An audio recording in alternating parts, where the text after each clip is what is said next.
Lockdown के ऐलान के बाद दिल्ली से मजदूरों का पलायन एक बार फिर शुरू हो गया है। आनंद विहार बस अड्डे पर भारी तादाद में पहुंच चुके हैं प्रवासी मजदूर। लॉकडाउन के ऐलान के बाद मजदूरों के सामने दिहाड़ी का संकट है और इस वजह से ये सब अब दिल्ली से वापस अपने घर जाना चाहते हैं। और लॉकडाउन की आशंका के बीच मजदूर पलायन करने पर मजबूर हो गए हैं, लेकिन जिस तरीके से ये लोग घर लौट रहे हैं उससे वायरस के फैलने का खतरा और बढ़ता नजर आ रहा है। और अब बिहार की बात करेंगे। यहां पर पूर्ण लॉकडाउन पर आज फैसला संभव है। बड़ी खबर ये कि लॉकडाउन को लेकर पटना हाईकोर्ट एक बड़ा फैसला कर सकता है। हाईकोर्ट ने लॉकडाउन को लेकर आज नीतीश सरकार को जवाब देना है। सोमवार को कोर्ट ने बिहार सरकार को फटकार लगाई थी।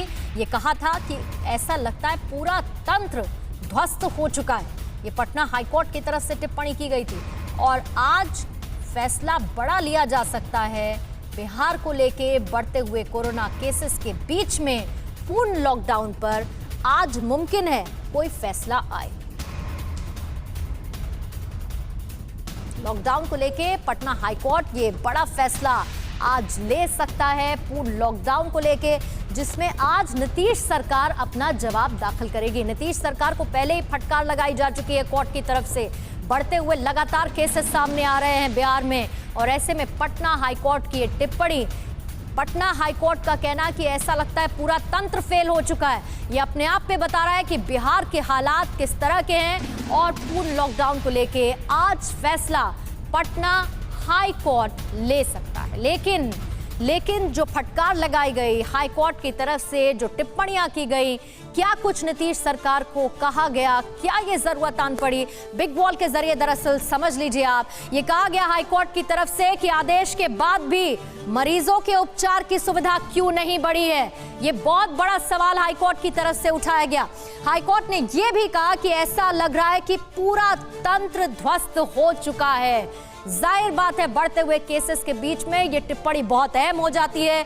ये भी कहा कि कोरोना को लेकर राज्य सरकार की तरफ से जो तैयारी की गई वो ग्राउंड पर नाकाफी नजर आती है, लोगों को मदद नहीं पहुंच रही है। लॉकडाउन को लेकर राज्य सरकार बताए कि करना क्या है, क्या इस बाबत कोई फैसला लेने के लिए राज्य सरकार तैयार है।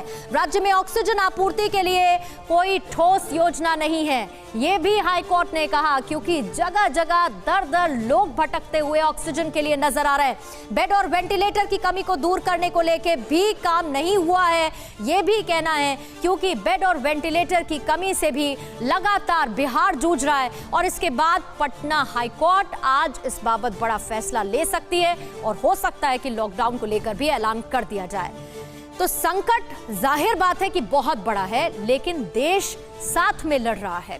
कोरोना से इस जग में हर कोई एक दूसरे की मदद भी कर रहा है। जात पात धर्म भूलकर लोग एक एक जिंदगी बचाने की कोशिश में है, जिससे जो हो सकता है वो कर रहा है। लोग मददगार बनकर कोरोना मरीजों को सहारा दे रहे हैं ताकि कोरोना हार सके और देश जीत सके।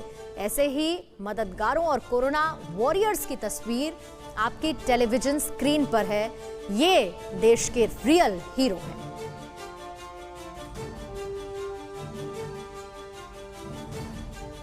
तीन तस्वीरें आप देखिए कैसे ये नौजवान मरीजों को बचाने की कोशिश में हैं। शमशान